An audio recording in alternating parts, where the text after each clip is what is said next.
और किसी तंत्र मंत्र, किसी गुप्त विद्या से अगर ऐसा धीरे धीरे करते करते 3 घंटे रोज करते हैं, शरीर हवा में उठ के ध्यान 8 फीट ऊपर लगे। धारणा शब्द का अर्थ होता है इमेजिनेशन, कंटेम्पलेशन। वो 3 अवस्थाओं में ध्यान तक पहुंचाती है, इससे बाहर कोई है नहीं। कैसे? इस शोध के दौरान उन्होंने कई अनुभूत सत्य भी साझा किए हैं। तो जब एक मौका है कि पहले आपको हम मैनिफेस्टेशन और लॉ ऑफ अट्रैक्शन पे ले जाएं, उसके पहले शोध पर थोड़ी सी बात बताएंगे कि हिंदुस्तान ही नहीं, विश्व का पहला शोध संस्थान जिसके डायरेक्टर डॉक्टर प्रणव पंड्या जी थे, हैं अभी भी, जो गायत्री परिवार। जी मैं जानता हूँ, आचार्य श्री राम शर्मा जी के स्थापित तो उन्हीं के संरक्षण में हमने वहाँ काम किया। तो मूल विषय ये था कि समाधान जीवन का समाधि में मिलता है। समाधि किया नहीं जाता और ध्यान भी किया नहीं जाता। ध्यान समाधि का द्वार है। तो ध्यान क्या है जो आजकल कराया जा रहा है? ये सब धारणा है। अष्टांग योग में यम, नियम, आसन, प्राणायाम, प्रत्याहार, धारणा। तो जो कराया जा रहा है, बोलने में दिक्कत नहीं कि ध्यान कराया जा रहा है, क्योंकि समझेंगे नहीं लोग, लेकिन है धारणा। धारणा शब्द का अर्थ होता है इमेजिनेशन, कंटेम्पलेशन, कि हम एक परिकल्पना करते हैं, उन पर मन को एकाग्र करते हैं, भाव को एकाग्र करते हैं, फिर उसमें स्थिर होने की कोशिश करते हैं। जब हो जाते हैं तो उसको ध्यान कहा जाता है। तो आप दीपक की ज्योति पे, मोमबत्ती पे, किसी चित्र पे, किसी देवी देवता पे, किसी इष्ट पे, किसी शब्द पे, किसी ध्वनि तरंग पे, जो नादयोग कहते हैं, ज्योति पे कहते तो त्राटक कहते हैं, अलग अलग नाम है इसके। तो सब धारणा है। या भागवत के हिसाब से भगवान कृष्ण के रूप को, अंगों को आप मन में ध्यान करते हैं शब्द, लेकिन है ये धारणा है। धारणा आखिरी स्टेज, 7th स्टेप, छत है ध्यान जो है। धारणा, ध्यान, समाधि। हाँ, तो धारणा की जाती है, ध्यान किया।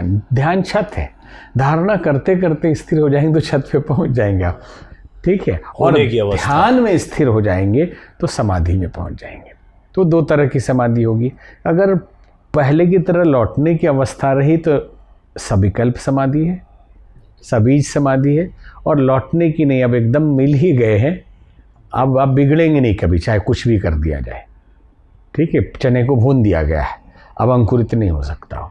और नहीं तो सूखे चने को भी रख दीजिए, हवा पानी लगे तो फिर से उग सकता है। तो संस्कारों के बीज पूरी तरह नष्ट हो जाए तो उसको निर्बीज अथवा निर्विकल्प समाधि कहा जाता है।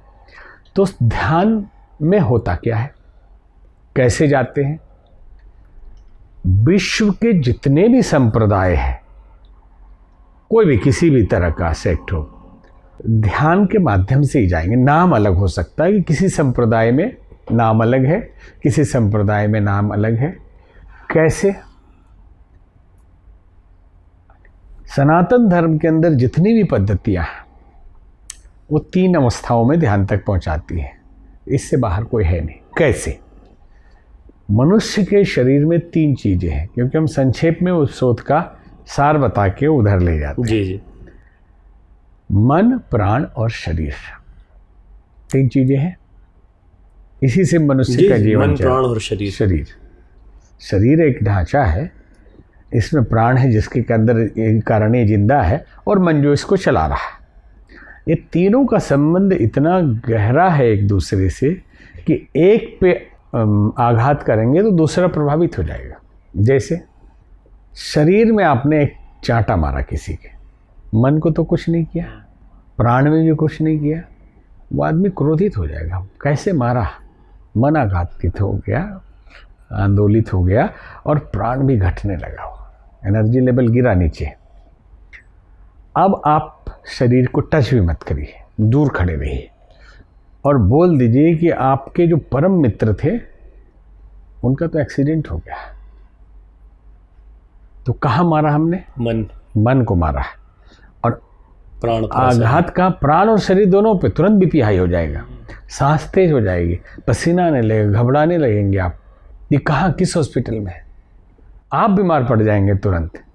और किसी तंत्र मंत्र, किसी गुप्त विद्या से सीधे प्राण पे आघात कर दें, पता भी नहीं चलेगा कि मन को क्या हुआ है। वो उल्टा ही सोचने लगेगा, काम में मन ही नहीं लगेगा, मन सुस्त हो जाएगा, प्राण गिरने लगेगा, बीमार पड़ जाएंगे, मर जाएंगे। अब इसको उलट दीजिए कि एक को आघात पहुंचा के दूसरे को प्रभावित किया जा रहा है, तो क्या एक को नियंत्रित करके दूसरे को नियंत्रित किया जा सकता है? किया जा सकता है। सकारात्मक रूप से अब इसको लीजिए। नहीं, सकारात्मक तो लीजिए ही, यही प्रक्रिया है पूरे अध्यात्म की। हाँ, अलग अलग, बहुत सुंदर, ये बड़ी अच्छी परिभाषा आपने अलग अलग चीजों में आपको दिखा रहे हैं, आपको आनंद आएगा। अब देखिए, मन को नियंत्रित करते हैं, कैसे कैसे करते हैं?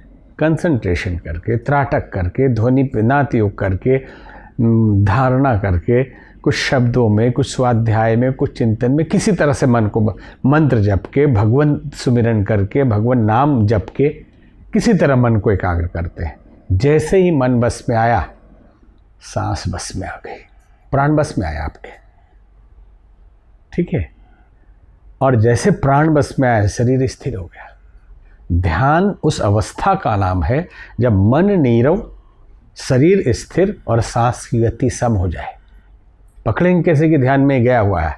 झूठ बोल रहा है कि हम 3 घंटे ध्यान कर रहे थे, खुशबू आ रही थी। अरे भाई, अगरबत्ती जला लो, क्यों 3 घंटे बर्बाद कर रहे हो? खुशबू ही लेना है। अगर झूठ मूठ के उल्लू बना रहे हैं आप, इतने महत्वपूर्ण जीवन में से 3 घंटा बर्बाद कर दिया ध्यान के नाम पे। नहीं, घंटी सुनाई पड़ रहे थे, सिर्फ घंटी बजा लो। जीवन में के अस्तित्व में अमूल चूल परिवर्तन नहीं आ जाए और ये घंटी और शंख ही सुनाई पड़ती रह जाए, तो समझिएगा ब्रह्म में जी रहे हैं। बहुत सुंदर बात आप बोल रहे हैं। समय बर्बाद कर रहे हैं और इसी की ट्रेनिंग दी जा रही है और उसी में साइकोलॉजिकल मरीज बन के सब जी रहे हैं। समझ गए? शरीर स्थिर, सांस की गति सम, जैसे सांस ले ही नहीं रहे और विचारों से पार चले गया। तो अब देखिएगा, जो बता दिए, मंत्र, तंत्र, यंत्र, त्राटक, ध्यान, कुछ किसी भी माध्यम से आप मन को बस में कर लीजिए तो तीनों बस में हो जाएंगे। भक्ति करके, गा के, रो के, प्रार्थना करके, जब बच्चा रोता है ना, या बड़े भी रोते हैं, तो आखिरी में क्या अवस्था आती है? ऐसा होता है, सांस सम हो जाता है, थोड़ी देर के लिए मन हल्का हो जाता है, लगता है परम शांति। ध्यान की झलक में चले गए आप कुछ सेकंड के लिए, क्योंकि सांस की गति सम हो गई थी आपकी और शरीर भी भान नहीं था हम कहाँ थे, भले ही कुछ क्षण के लिए आप गए। तो इसलिए जो मीराबाई या रो के जो पुकारते हैं, प्रार्थना गाते हैं, वो भी ध्यान में, हाँ, वो ध्यान में चले जाएंगे। तो कहते नहीं, इसी से होता है। अब ये मन का बता दिया हमने। शरीर का, हठ योगी कहेंगे कि योगिक क्रियाओं से सीधे समाधि में पहुंचा जाता है, केवल इसी से। भक्त कहेंगे क्या मतलब है केवल इसी से? हमारे से भी तो जाते हैं। ये बोलेंगे हो ही नहीं सकता है, ठीक है। ये शरीर को बस साध रहे हैं, 150 साल तक जीना है, बस में शरीर को कर लेना है। और जैसे शरीर बस में आया कि मन भी बस में आया और प्राण भी बस में आया, ध्यान में पहुंच गए आप, समाधि में चले जाएंगे, ठीक है। प्राणायाम के द्वारा अगर किसी तरह प्राण को वश में कर लिया जाए तो भी आप ध्यान में चले जाएंगे।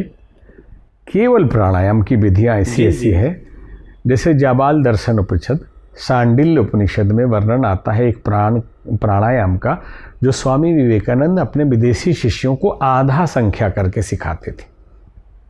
और इतना खतरनाक है और इतनी उपलब्धि उसकी बताई गई है कि 16 बार आप सांस लीजिए बाएं नाक से, 64 बार अंदर रुकिए 64 सेकेंड तक और 32 सेकेंड तक निकालिए, फिर 16 सेकेंड लीजिए बिना रोके बाहर।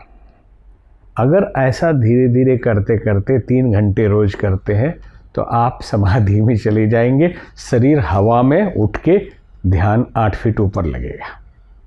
निर्विकल्प समाधि। हाँ, निर्विकल्प तो जमीन पे भी लग सकता है, लेकिन ये ऊपर चले जाएंगे आप तो आम आदमी करने लगेंगे, बीमार हो जाएंगे। योग की क्रियाएं साधारण स्वास्थ्य रक्षा वाले योग को करना चाहिए, बिना कुशल गुरु के और आज के संयम के अभाव वाली ज़िंदगी में इसमें नहीं जाना चाहिए।